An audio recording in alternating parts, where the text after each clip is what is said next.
We're sitting in Jon's living room in his beautiful house in Putney, and we're surrounded by things that you've had presumably picked up through your life, full of extraordinary things. I was taken round here a few weeks ago and allowed to play with the flexible brass sculpture which is behind me. You did rather well with that, actually. I like so? The shape that you made. It's a flexible piece that you flick around, and each day I sort of change it to a different shape and size. And David did a beautiful one that I was rather impressed with, so I kept that for a day or two. And there's a lovely piece here, which is a very old chest of drawers. That's a prie-dieu, yes, for praying on. It's the flap underneath is from where the family Bible is kept. And do you use it much? And regularly, yes. Yes, I pray for work there. And I like going to junk shops.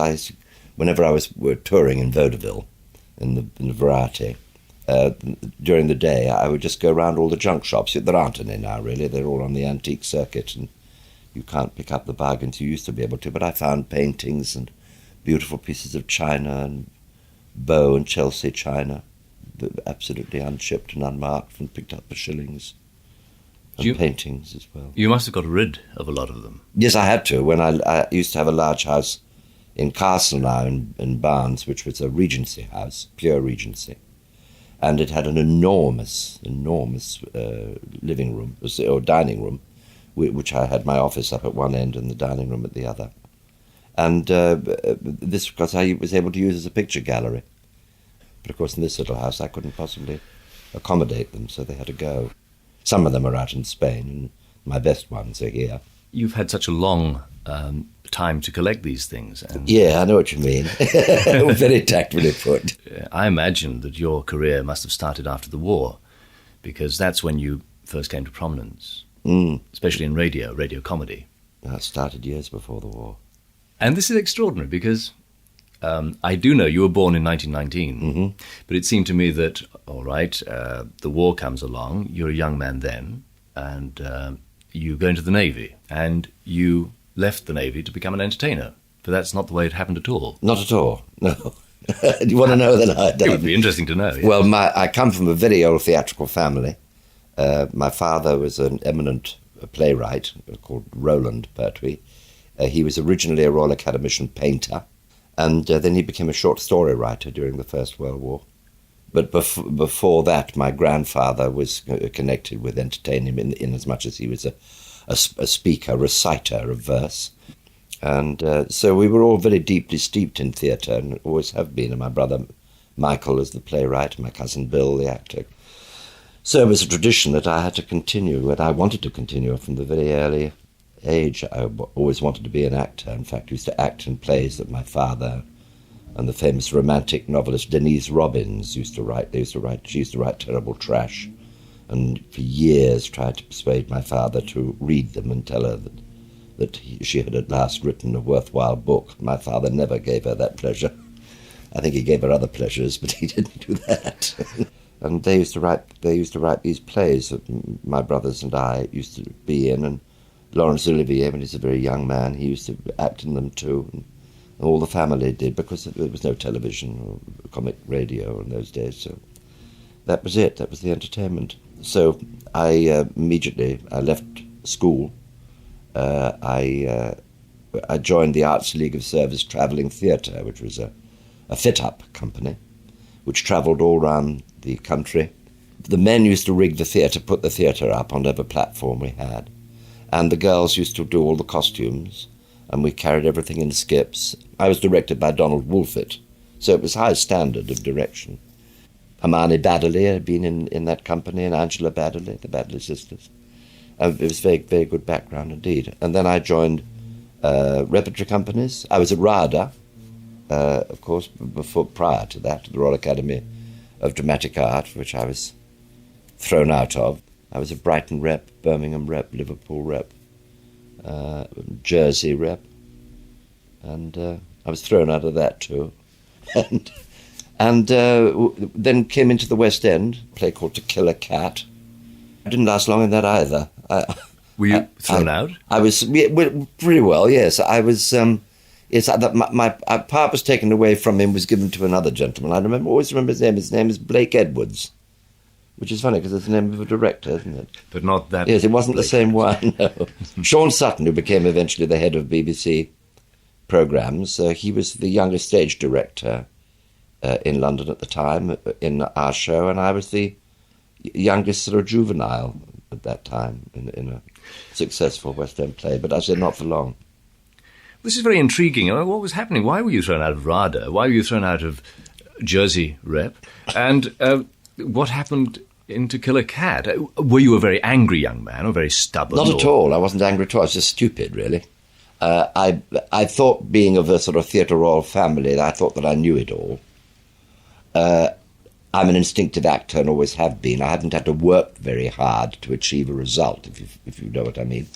Things come quite easily to me. I have one of those extraordinary ears which comes from my family, that I can pick up dialect. Not that I'm an impressionist. I can't impersonate more than maybe 2 or 3 people. But dialect presents no problems to me. Characterization, eccentricity of voice, all these things came easily. I didn't like wasting time.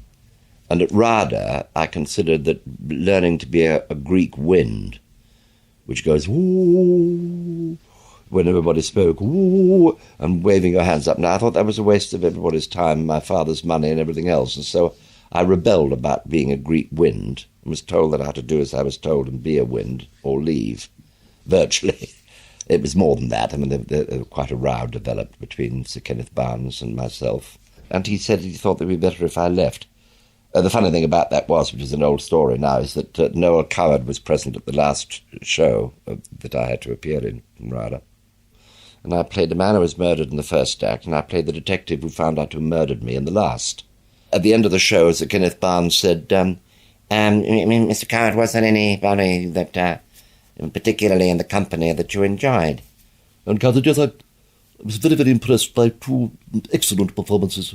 I particularly liked the young man who played the man who was murdered in the first act. It was a remarkably good performance by the detective who found out who murdered him in the last, for which I was highly delighted. And he really genuinely didn't know that I was the same chap, which didn't, of course, go down terribly well with Sir Kenneth Barnes, who'd fired me for incompetence and having no future whatsoever in the theatre. At a later date, Charles Lawton said to me, "I understand you were thrown out of RADA." And I said, "Yes, Mr. Lawton, I was." He said, "Splendid fellow, you'll do frightfully well, so was I." So it was slightly rebellious against what I thought was a waste of time. There were far too many young ladies using RADA as a finishing school, which I objected to too rather strongly. Mm-hmm. What about To Kill a Cat? This was the West End thing you did before the war. Yeah. The part was taken from you, you said. Well, the part was taken from me, yes. Well, the reason was because the director was of a certain persuasion, which was not mine, and was, let's say, over-amorous. And I, being a sort of sensitive young flower at the time, took objection to this and said that I really didn't really enjoy it, and that if he did it again, that I would knock him into the orchestra pit. And he did it again, and so I knocked him into the orchestra pit. He was all right. I mean, he wasn't very badly injured, but it shook him up a little. And so, of course, that didn't go down very well with the production company, and so they removed me from my part, saying that I wasn't quite right for it, and gave it to another actor. I was still paid, I was still in the company, and I thought maybe one day they might forgive me and I could go back to playing it again, but I never did, because the war broke out. PGX 178358, sir. Never forget that number. And I was in Pompey Barracks and trained, and then went to HMS St. Vincent in Gosport, trained as a wireless operator, purely Morse code, mm-hmm. which I could send, and I could read to a degree, but what I found almost impossible to do was that I assumed when I was training that when you got a call sign, say, it was... that would be your call sign. And I could hear that, And you could hear this thing, and you say, "That's my call sign." You give your call sign back, and then away you go with the messages. But of course, it didn't work out like that at all, because you didn't just get that. You'd get, you get all these other people coming in on the same wavelength. So you had to hear yours among all that, and you had to pick yours out the middle, and that's when you went round the twist, because it was very, very hard. So I wasn't a very good operator in that respect. Also, my problem was that I was 6'2" and a bit, and of course I was in a C-class submarine, which was small, so that every time I was called Sparks, I stood up, I bashed my head on the bulkheads, because it was tiny. The caboose was very, very small in a submarine. How long would you spend underwater at a time? Oh, well, that depended. Sometimes far too long. I mean, sometimes you were sitting at the bottom of the Skagerrak with the E-boats going up and down over the top of you. You did it for several hours, which was very difficult, because you very rapidly ran out of air. Yes. You wouldn't get seasick, I suppose. Oh, sure do. You do? Oh, yes, because they corkscrew. They corkscrew like that. They twist and move about terribly. They didn't have stabilizers like they do now. I was pulled out of subs and I went into battle cruisers. I was in the Hood, which was, sunk with the Bismarck, which I got away from, and finished up the war running the naval broadcasting section with an actor called Kim Peacock and a young man I trained as a teenager as an announcer called David Jacobs. That's when I joined up with Eric Barker. He was running a show called Mediterranean Merry-Go-Round, which had Sergeant Charlie Chester in it and Corporal Arthur Haynes and Nicholas Parsons and Squadron Leader Richard Murdoch and Wing Commander Kenneth Horne and Corporal Maurice Denham and Sam Costa. And I was with Eric for 5 years. That was the beginning of our association. And I then did a character. I had to shout out one line from the auditorium, and which was Eric and Pearl, his wife, were arguing, and I had to yell out, "Why don't you leave him alone? You're always picking on the poor perisher." And Eric came up and said, "That was very good." He said, "Fine, have you got any more voices?" I said, "Yes, how many do you want?" And he said, "Can you do Norwegian?" I said, "Yes." He said, "Well, I've got a character called Svensson." And Svensson was on the next thing I ever did, which he used to say, "Jeden, nigger grub de bombet." And everybody said, "What on earth is that?" And I said, "I haven't the faintest idea. All I know is that at the end of the news every day, Alvar Liddell, who was the great newsreader, said, that is the end of the news, and now here is the news in Norwegian." And then this voice would say, "Gibriet, jeden, nigger de grub de bombet." And I thought, what is this nigger de grub de bombet? I mean, de bombet must be something to do with bombing, you see, a bombing raid. Oh, yeah. And I've since all my life, I've asked Norwegians and Swedes what a jeden nigger de grub de bombet means, and they said, "I haven't the faintest idea." Then when the war finished, Eric said, "Let's buy the rights from the Beeb and we'll keep this show together, but we'll run it privately," because it was a services show then. And so we bought the rights and converted the title to Waterlogged Spar. The Air Force version became Much Binding in the Marsh, and the Army version became Stand Easy. And those three shows, with Itmar, until Tommy Handley died, were the top radio shows, because there was no television in those days, none. And they were very small and purple, I seem to remember. They were small, purple, and 9-inch tubes, Yes. and with very big productions, because I was in a lot of them, and a man called Dickie Afton had a thing called the Television Toppers, which were a lot of very pretty, nubile young ladies, and which he'd have a line of about 20 of them dancing on a 9-inch screen, so you couldn't see anything at all. They looked like a lot of ants. But so you did television as well? I did. I was one of the very, very earliest television shows ever. Quite shameful it was. We did it at the Alexandra Palace with my friend David Jacobs, and it was called, another character from Eric Barker's show, called Commander High Price. But he was the late of the Secret Service. You say, "Hush, keep it dark. It's all frightfully confidential, man. Talk like that. Like my cousin Hugh. He had a locked lower jaw. If you have a locked lower jaw, you can only speak in that extraordinary way." And we did it at the Alexandra Palace with a wall of lights as big as this room, sort of hanging over your head, white lights, which just crippled you. The heat was something simply appalling. You could hardly breathe, and you worked under these very difficult conditions. And I found a script of the show the other day, and how we could ever have put it on the air, I don't know. But at that time, television was regarded as a poor second cousin, wasn't it, too? Oh, completely. I mean, this was Radio. absolutely experimental. Nobody had any sets. I mean, this was... somebody had to go on and do something, so we did these terrible shows. They were experimental shows. And not many people were watching, I suppose. No, none at all. Hardly anybody. Nobody could afford them. I joined up with another famous couple of vaudeville comedians called Jewel and Warris, Jimmy Jewel and Ben Warris, and we did a show together called Up the Pole, where I played Mr. Burp, who's I forgot what name it was then, what they call a spiv. That's right, he was a spiv. You know, he's working the barrows and working all the fiddles. And then I branched off and did shows of my own, had my own radio shows. My voice man, as I was Eric Barker's voice man, was Dick Emery. As later on, Ronnie Barker was voice man in the Navy Lark. We're now entering the territory that has been unwritten by you, because up to Waterlog Spa, you've written about in your autobiography. Moon Boots and Dinner Suits. It's a good title because people now associate you with Doctor Who, and so Moon Boots isn't 1,000 or even 240,000 miles away from that. That was the general idea. Yes, but in actual fact, the book doesn't deal with that period. No, it doesn't. There was a bit of a cheat, because you see, originally when I started to write it, I anticipated that I was going to do my whole life in the first book. But you only get up to the place that we've got up to in That's this, right. in this because, conversation. Because I found that I developed almost total recall to begin with, and I started to write the book. I said, I'm going to do it. Somebody said, you're going to ghostwrite it with somebody. I said, no, I couldn't bear to do that, because I wouldn't be careful enough, and I like to phrase things properly.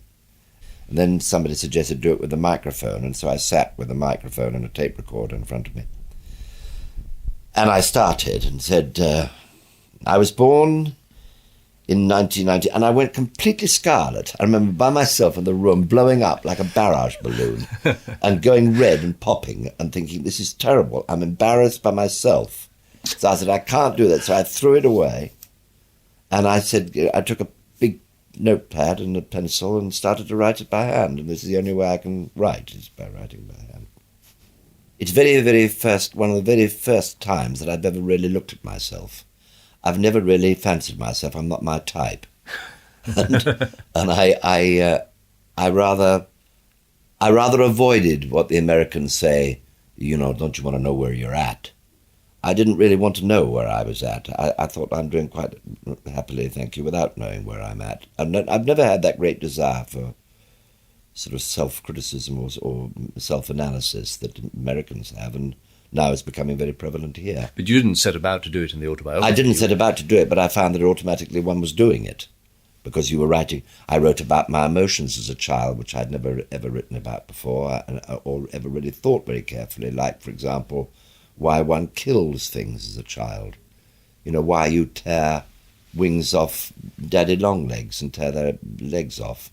You know, and I think now, how in God's name could I do that as a child? How I could take a stick and hit a little fledgling that came out of a nest and went whacking round at that to kill it, and having killed it, sort of sat and sobbed my heart out and trying to analyse why on earth one would do a thing like that.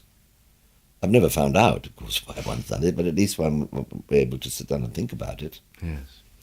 And now, of course, I can't kill anything, thinking about what one did carefully and critically.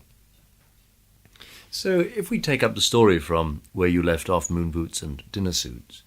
As soon as I made a name for myself in radio, I went on the music halls. I used to tour a lot with Beryl Reid. I used to tour with Albert Semprini, the pianist, and Sam Costa quite a bit. I was touring the music halls for about 5 years, and then I was making a lot of movies. I used to make about 5-6 movies a year. But you never would know about them because they were made on the British quota pictures, you see. They made lots and lots and lots of pictures like Mr. Drake's Duck. I mean, that's shown quite a lot on television, that I co-starred with Douglas Fairbanks, about a duck which lays an atomic egg. And Miss Pilgrim's Progress with Yolande Donald and Michael Rennie. those sort of British pictures, which they made a lot of, and there's A Murder at the Windmill, and I made many pictures at that time, and so this really caught the attention of the press that I was in.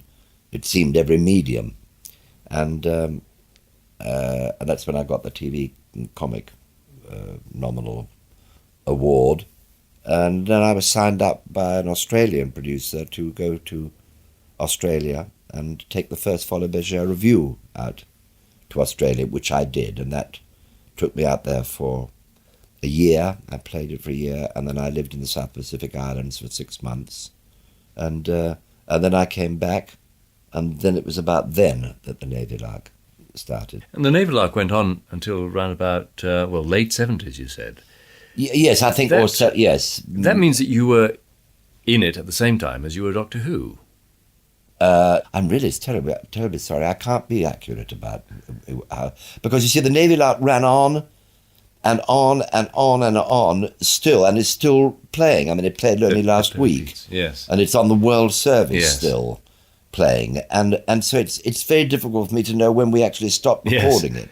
Yes. The last one we did was not long before poor Michael Bates died, and who was in the Navy Lark with us.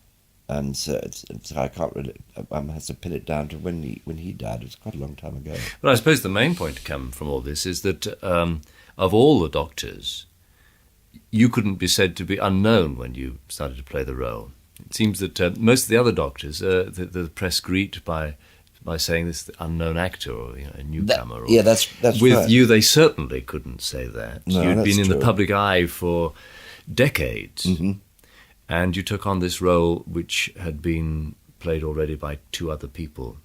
Yes. And brought to it a very different persona.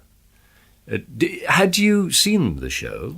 Yes, I had, because I was married to a lovely lady, my first wife, not for very long, called Jean Marsh, from Upstairs, Downstairs, who played Rose, and that invented the programme.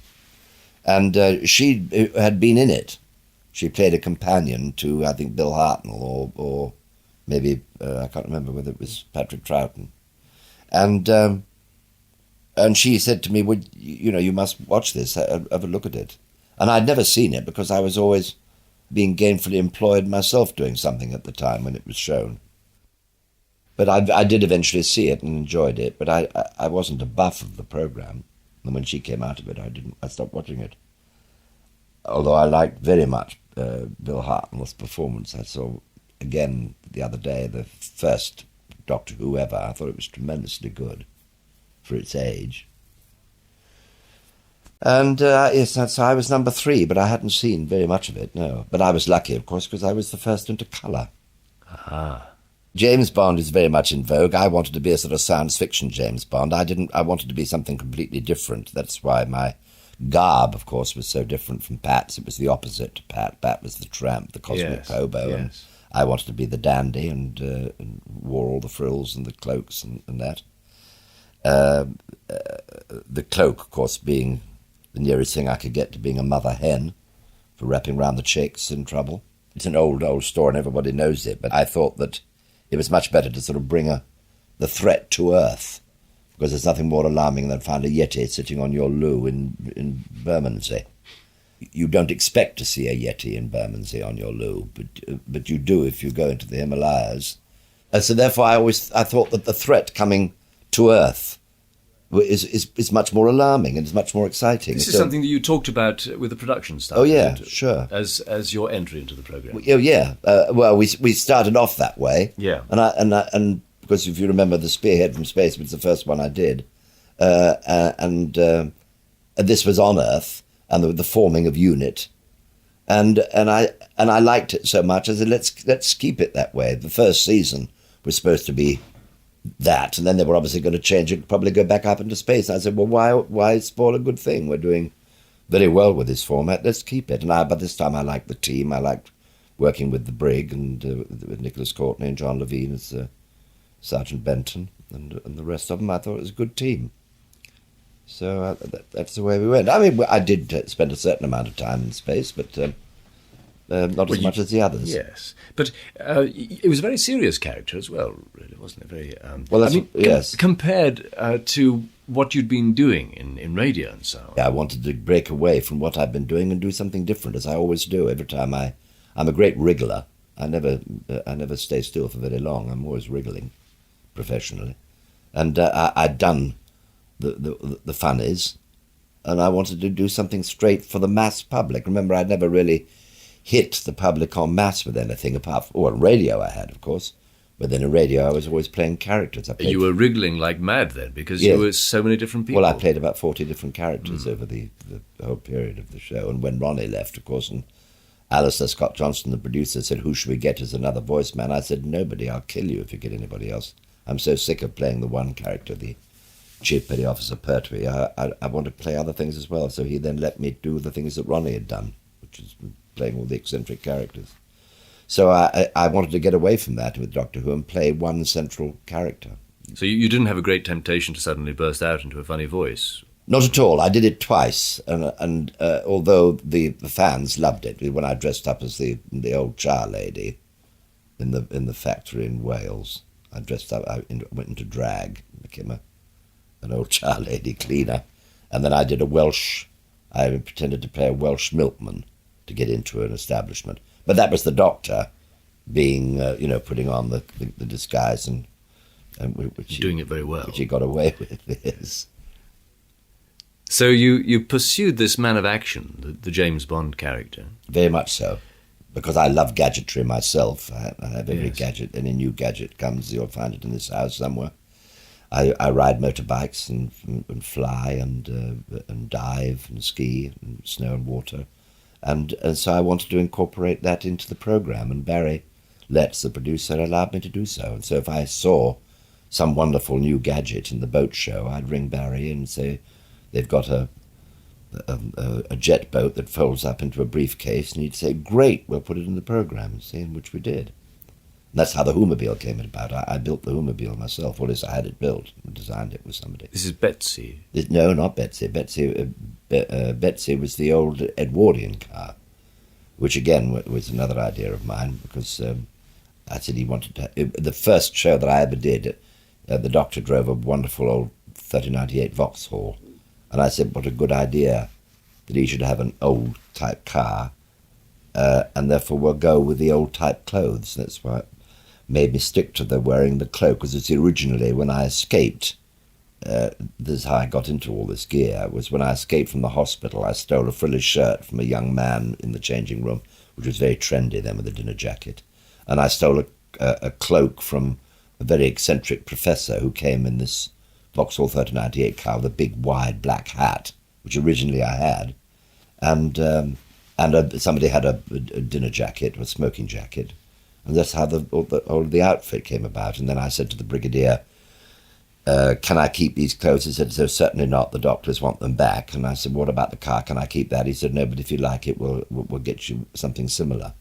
And that's when I was able to say to Barry, "I know a fellow down in Dorset who makes replicas of Edwardian cars where you have no problems because they've got Ford engines in them and self-starters and so on."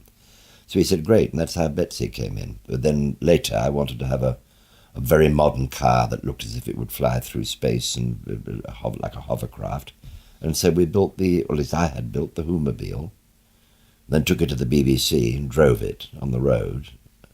I never could get more than about a mile before a policeman would stop me, thinking it was a hovercraft.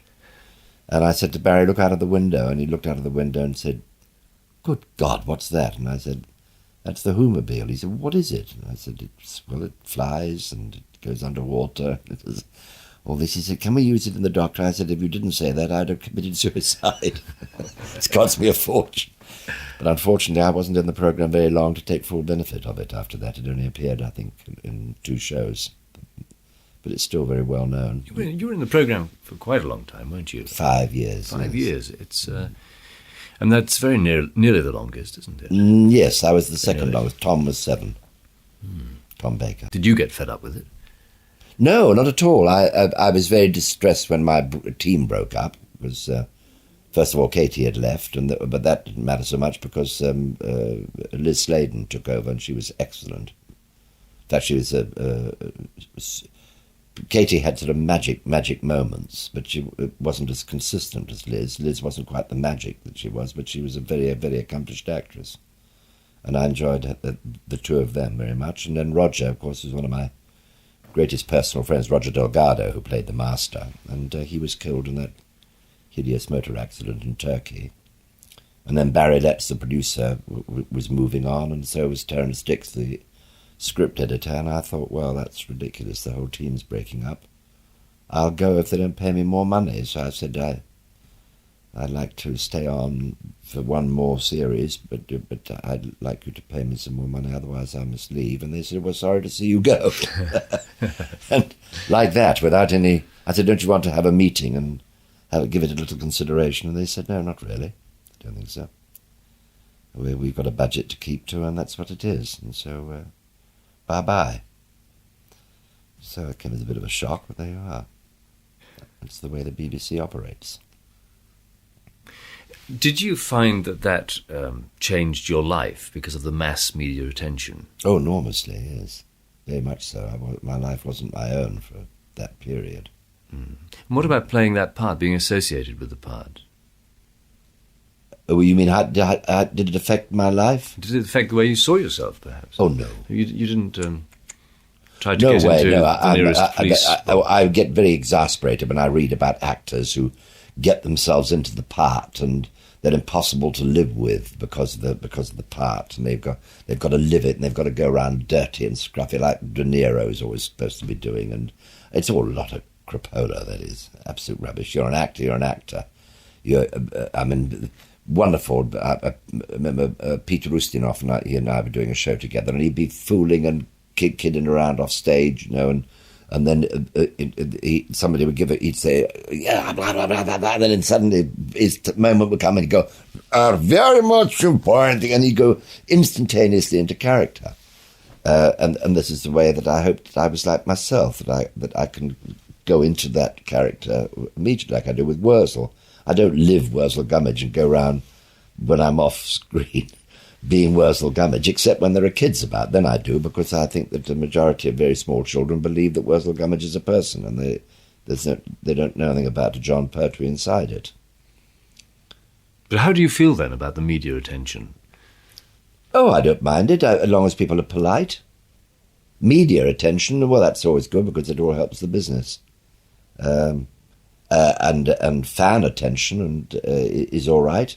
Well, you and I have worked with them, and you've seen what it can happen and how boring it can be. Actually, to the people who are listening, this is rather funny because David and I were touring in the national tour of Doctor Who, the Ultimate Adventure, and I used to take a look outside my dressing room window and see the literally hordes of people outside the stage door wanting autographs, and as I was never off the stage, but this time I was a bit tired, and I used to like to go home and go out with the rest of them and have a meal. David and a few others, to begin with, this I think was really rather exciting and thrilling for them, and they started to say, oh, delighted, and they would get stuck into the middle of these people, and about an hour and a half later they would come into restaurants looking absolutely shattered, said, oh my God, I thought it would never end. And after a bit, I think even you found better exits to go out. Well, unfortunately, I'd committed myself to signing. Oh, you were signing your books? But I did have something to sign for. I was signing books and tapes. You shook hands with people. You said, look, I'm perfectly willing to say hello and to shake your hands and That's so on, right. but I can't possibly sign all your autographs every night for the next 3 months or... Well, I don't approve of it anyway. Signing autographs? No, I think it's frightfully silly. I mean, what on earth do people want to with little bits of squiggles on pieces of paper? I mean, I was looking at signed photographs that I've got from some of the biggest stars in the world. I've got signed photographs from Cary Grant and Edward G. Robinson and Bob Hope and Danny Kaye. All of them I've known personally have signed these photographs. And if I put them up on the wall, half the people would say, who's that? You know, it doesn't mean anything, or a squiggle on a piece of paper. So I'd much rather shake hands with people or pose and have a photograph taken with them. I think it means much more, should mean much more to them. When you left Doctor Who, you went into Irene, did you? Yes, I suppose that's right. Yes, I did. You weren't doing it when you were Doctor Who? No. Oh, no. Because they're very different things, aren't they? Irene and Doctor Irene's... Who. Irene was written and performed when you were born, I believe. I think it first came out in 1919. Yes, I think it did. It ran too long for me, because I don't like being in anything over a year. I mean, even a year is too long. But what I didn't particularly like about it was that it was sort of high camp. It was a chandelier show. It was all sparkly and pretty and tinkling and lovely, and you'd have Japanese night, and all the audience would be Japanese, or Swedish night, and everybody would be Swedes. And they'd all be looking and chattering away to themselves, saying, "Isn't it all lovely?" not understanding a word of it, so it didn't really matter. So the fact that I didn't have anything witty really to say, and the dialogue was very indifferent, it was just a very pretty show to look at, and the Freddie Carpenter did some nice choreography for Jesse Evans and I, and it went over all right, and people said, "Oh, I enjoyed it, and I enjoyed you very much in it," but I never to this day know why, because I hadn't a funny line in the whole show. I came across a photograph in a book about musicals. You've got your leg kicked high up in the air, and you've got a very thin moustache, but a very mischievous or lascivious expression on your face. Yes. And, the caption of the photograph was "Born 1919 and still going strong in the 70s," and I wondered whether it was a caption about Irene or about you. Because you certainly were going very strong still in the 70s. Oh, very much and so. you developed that whole new character of Wurzel Gummidge. Yes. It wasn't your creation, it was a writer's creation. No, it was a writer's creation. A lady called Barbara Eufen Todd Yes. wrote it in the 30s, and it was the sort of top children's seller, and still is. It then became an extremely successful radio series. After the war, it was again done on Children's Hour. And then Keith Waterhouse and Willis Hall, two of our most eminent writers, they bought the rights and wrote a film scenario to make a big feature movie of it, with a wonderful story, rather like the Wat Tyler Rebellion, in as much as it was the scarecrows rebelling against the farmers who were going to burn all the scarecrows at the end of the season. And they've got up in arms to fight for their protection. And it was a very powerful story and very exciting. They asked me if I would like to play the scarecrow, bearing in mind that I'd played this postman, West Country character years ago with Eric Barker, with his "what does it matter what you do as long as you tear him up?" That was his catchphrase. And they remembered this voice, and they said he's the right shape for the scarecrow. And I said I'd love to do it. They couldn't get the money together, and they couldn't get the distribution. And so they said, "Forget it." And I said, "No, write me a pilot, and I'll see if I can sell it." So they did. It was a very short pilot. They didn't go to a lot of trouble to do it, because they were so busy. And I took this to the BBC, and they turned me down flat with it, which shook me rigid, because I thought they'd have jumped at it. And I said, "Why?" And they said, "Well, it's too fantastic, and nobody's going to really take to that." And then I said, "Well, what's your fault? I'll take it to Thames," because I'd just done a long-running series for them called Who Done It, which had been very successful. And I said, "What do you think of this?" "I think it would be a great success. The BBC, you'll be glad to hear, has turned it down," and they turned it down too. So I thought, oh dear, maybe I've got the wrong idea. This isn't as good as I thought it was. But then I showed it to Lewis Rudd, who was the head of Southern Television at the time, and a man of great perspicacity. And he said, "I think this is absolutely wonderful, and yes, we'll do it." And 2 years later, the first programme arrived. It took a long time to get it off the ground, but when it did, within 4 to 5 weeks, we were a cult. And, of course, the media's darling for the 10 years that we ran. And another huge change for you, change of character. Very much. Total departure. Well, he ran the gamut of emotions from A to Z, and of course, in 25 minutes, with the assistance, of course, of being able to change his head. Yes. Which would enable him to do anything that he wanted to do. So from man of action to man of straw. Absolutely, yes. You came back to play Doctor Who. You came back to do The Five Doctors, which I is did. when I met you. Yes, that's right. And that was the first time you met the Cybermen. That's right. I'd never worked with the Cybermen before, no. Yeah, that was splendid. The causes had improved quite a lot since your day, I think, hadn't they? Yes, I think Mark Hardy would probably want to disagree with you there, because he still had the one from Earthshock, which was skin tight and didn't allow him to wear anything underneath. Oh, I remember that. Oh, yes, but George, he must have been cold. Yes. But of course, the Rastan robot warrior had hardly anything on. Oh, no, that's the one I meant. Well, Mark Hardy was my cyber lieutenant. He just had a very tight-fitting costume, which didn't allow us clothes underneath. But Keith Hodiak, who's the black dancer who played the robot warrior, just had nylon, I think, between him and the damp February weather. Yeah, poor chap. I remember coming down the mountain in Bessie with Liz Sladen, and I remember I've forgotten who the lighting cameraman was, but I remember him saying to Liz, said, "Liz, dear, would you slap John's face?" And she said, "What on earth for? I like him. Why should I slap his face?" And she said, "Well, his lips have gone all blue, and we thought you might get a bit of life back into them." Because we were so cold up that mountain. It was unbelievable. It was very cold. But that was the opportunity for us all to meet the other people involved with Doctor Who. Was it the first time you'd met the other doctors? No. I knew everybody. My god-brother, because we both, his father was my godfather, was Henry Ainley. And so therefore Ainley, who plays the master, Anthony Ainley, we call each other godbrothers. Pat Troughton I knew because I worked with Pat and the three doctors. I've met Peter many times, and Tom wasn't in it. Who was it who took over from Bill Hartnell? From Bill Hartnell was Richard Hurndall. Richard Hurndall, yes, who sadly died a short time afterwards. Yes. But I'd been in a show with Richard, so I knew everybody. No, I don't really know how that director held all that together. I thought that was very clever of him. Peter Moffat, great professional. Yes. He told me that he liked to prepare everything so that if he died the night before the shooting took place, somebody else could just come in and take over. And I think one got the sense of that. Yes. Then you returned to the Doctor when you did The Ultimate Adventure. That's right. And that was another 5 or 6 years on. Did you feel at all differently about playing the Doctor on stage?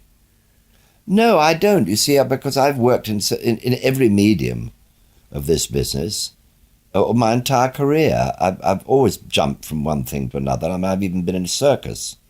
I used to work in the circus, and I found that I could work by shouting or not miming, as you do for circus. And it wasn't difficult for me then to go into a film studio and then adopt film technique and then change to radio, which is again utterly different.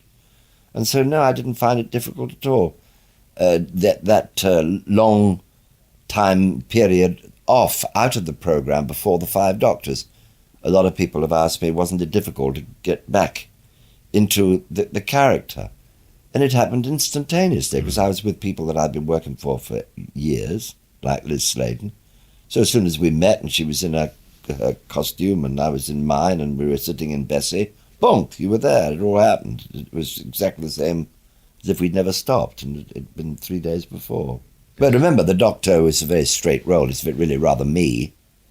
I didn't have to characterise the part of Doctor Who. I played it as a version yourself. of me. Yes, pretty well. Yes, yourself straight. Yes. Without the joke playing, was there a lot of joke playing when you were the Doctor? Oh, my goodness, yes, absolutely. In fact, I was very, very severely reprimanded on many an occasion by Barry Letts, who was quite convinced that I was not taking my work seriously at all because there was so much laughter going on. This is in the rehearsals of the show, and he was always reprimanding me because of practical joking on the floor. Until one day I said, "Look, can we have a chat?" And I said, "I think perhaps I ought to explain my attitude towards this." And I said, "I am utterly convinced that the best way to get a team to work as a team is through humour and being fond of each other." And I said, you can only do this by cracking down the reserve that people have who come in from outside, who've not been in the programme, and they come into a show that's been running, a team that's been running for 4 years, week after week after week, that know each other, know every single thing about each other, and they come in and they feel out of it. And I always used to say to my company, "Now, come on, we've got 5 new people, and I want you to make them all very, very welcome." And this way, within 24 hours, by that happening, we had a rapport and they'd be a part of the team and we'd all laugh together, and we got much more done. And it took quite a time to realise it, but in fact it worked. It did get a lot more done because people were happy. And he was able to work us longer hours without complaining because we had a good time as much as we possibly could. Sometimes, of course, it drove him crazy when one day he went out and said, I'll be back in a couple of hours. And Katie and I decided that we'd organise the building of a Blériot aeroplane out of all the stuff we could find in the rehearsal rooms in Acton. And so we spent about 4 hours building the most magnificent aeroplane. It really looked absolutely terrific. Out of old tables and, and those iron chairs all stacked. They looked like sort of Blériot plane framework. And made wings and things out of the tables. And it was very good. And then Barry came in and said, what have you done? And we said, this. We'd built a Blériot aeroplane. So he was not best pleased. But I said, well, it's all right, don't worry. We'll work much harder tomorrow. And we did, and it was all right. You are a storyteller, aren't you? Yes, that's what I like to do. Yeah. And you have this facility for forming stories, for telling them very well, and for making them very amusing. You've had the opportunity, because people want to ask questions about your life, for telling the same stories over and over again. Do you find that you lose track of what originally went on? Oh, yes. You mean, do I exaggerate? Yes, of course. Well, any good storyteller, which I hope I am, exaggerates a bit, and he finds little things and little nuances and that he can put into them and make them more amusing. They do vary, yes. And they very often I'll find that a series of stories over a period of time I can put together as one story and one happening rather than several happenings. There's a picture of you outside, a photograph in the hallway, which you showed me when I was here last time, of you in 18th century costume. Yeah. You look very comfortable in it. Yes, I was. This was a business that I was thinking of going into with a partner of mine who was a very, very fine photographer. Everybody's got some dream of a period that they'd like to have lived in, or of a situation they'd like to have been in, or a profession that they'd like to be in, like the circus. And I said, wouldn't it be a good idea, therefore, to ask these people what their dreams, their fantasies have always been, and photograph them within that fantasy. And so we used to do this with people, but a lot of them, funnily enough, did want to be in the circus. So we dressed them up as clowns and put them into a circus setting and photographed, because I have close connections with the circus. And when it came to me as an advertising photograph, I've always loved the Regency period. I've always liked the sort of clothing and the manners of the buffs in those days, and I thought that's what I'd like to be photographed in. So I dug out some of my waistcoats.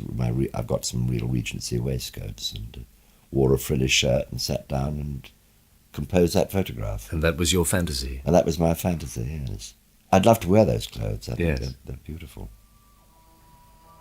Well, Jon Pertwee, born 1919 and still going strong in his 70s. Thank you very much. Thank you.